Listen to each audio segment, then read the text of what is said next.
এই রেসিপিটা না থাকলে আমাদের মতো অলসদের যে কি হতো। আসসালামু আলাইকুম এভরিওয়ান, কেমন আছেন সবাই? আশা করছি সবাই ভালো আছেন। তো আজকের রেসিপিটা বানানোর জন্য আমি ৪টা আলু নিয়ে নিয়েছি আর আলুগুলা আমি গ্রেট করে নিয়েছি। আলুগুলার খোসাটা আমি আগেই ছাড়িয়ে নিয়েছি আর আমি এখানে ছোট ছোট ৪টা আলু নিয়ে নিয়েছি। আপনারা চাইলে যদি আপনাদের প্রয়োজন পড়ে তাহলে আরও ২টা ছোট আলু অ্যাড করতে পারেন। আমি আমার প্রয়োজন মতো নিয়েছি। এরপরে আলুগুলো গ্রেট করা হয়ে গেছে। এখন হচ্ছে পানি দিয়ে খুব ভালো করে ২-৩ বার আলুটা আমি ধুয়ে নিব। আলুটা খুব ভালো করে ধুয়ে নিতে হবে আর আলুগুলা ধোয়া হয়ে গেলে পানিটা খুব ভালো করে চিপে নিতে হবে। যেন আলুর গায়ে কোনো পানি না থাকে। আ যত কম পানি থাকবে ততই ভালো হবে। এরপর দিয়ে দিচ্ছি কিছু পেঁয়াজ কুচি, কাঁচামরিচ কুচি, ধনিয়া পাতা কুচি। তো এগুলো আপনারা আপনাদের প্রয়োজন মতো নিয়ে নিবেন। এরপরে দিয়ে দিচ্ছি ২ টা ডিম। চাইলে আপনারা ১ টা ডিম দিয়েও বানাতে পারেন, সেক্ষেত্রে আলুর পরিমাণটা কম নিতে হবে। এরপর দিয়ে দিলাম স্বাদমতো লবণ, খুবই অল্প পরিমাণে কয়টা আস্ত জিরা, সামান্য একটু হলুদের গুঁড়া, সামান্য একটু শুকনা মরিচের গুঁড়া।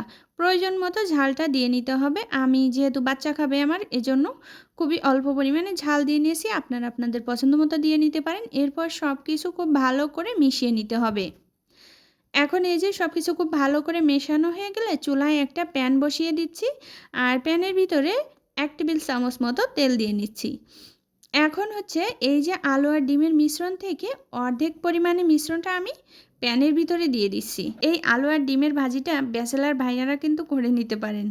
১ প্লেট ভাত অনায়াসেই খাওয়া যাবে এই আলু আর ডিম ভাজি দিয়ে, আর এটা খেতেও অনেক মজা হয়।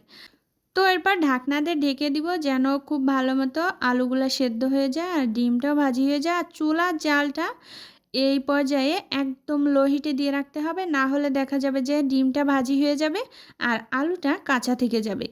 তো আমার এই ডিমটা দেখেন একটু সাবধানে উল্টাতে হবে আর আরেকটু ভাজি হলে উল্টালে ভালো হতো। এই যে তার যে নরম রয়েছে বেশি, এজন্য ছিঁড়ে গেছে। তো এটা কোনো সমস্যা নেই। খেতে গেলে তো এমনিই ছিঁড়ে খেতে হবে।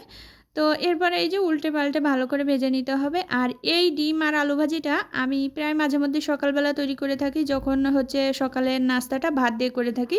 খেতে কিন্তু দারুণ হয় গরম, গরম ভাতের সঙ্গে। তো একটা ডিম ভাজা হয়ে গেছে। এখন হচ্ছে আমি বাকিটা ভেজে নিব।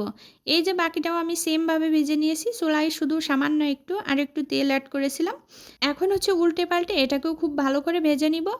আর এই সময় খুব সুন্দর একটা কিন্তু সুঘ্রাণ বের হয়। দারুণ লাগে ঘ্রাণটা আমার কাছে।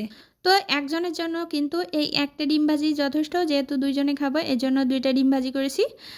তো ব্যাচেলর ভাইয়েরা কিন্তু এভাবে খুব সহজেই একটা ডিম আর একটা আলু দিয়ে ভাজি করে নিতে পারেন। শুধুমাত্র একটা ডিম ভাজলে কিন্তু পেট ভরে খাওয়া যায় না। যদি ডিমের সঙ্গে এভাবে একটু আলু দিয়ে ভাজা যায় তাহলে খুবই মজা করে পেট ভরে ১ প্লেট ভাত খাওয়া যায় এই একটা ডিম ভাজি দিয়েই। ভিডিওটা ভালো লাগলে অবশ্যই একটা লাইক দিবেন। সবাই ভালো থাকবেন, সুস্থ থাকবেন। আল্লাহ হাফেজ।